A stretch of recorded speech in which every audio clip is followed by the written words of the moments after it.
ఇప్పుడు మనం చూస్తున్నటువంటి ఈ వెరైటీ రేహా సీడ్స్ వాళ్ళది న్యూ వెరైటీ అండి. ఇది ఏసీ తోట 20 రోజులు కాబోతుంది. చూడండి సార్ ఎంత ఆరోగ్యంగా ఉందో.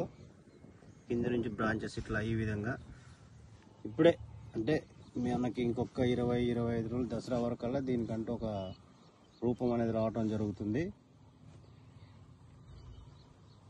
ఎకరం శాంపుల్ వేయటం జరిగింది. ఇది వచ్చి మహబాద్ జిల్లాలో కొరివి దగ్గర విలేజ్ అండి ఇది.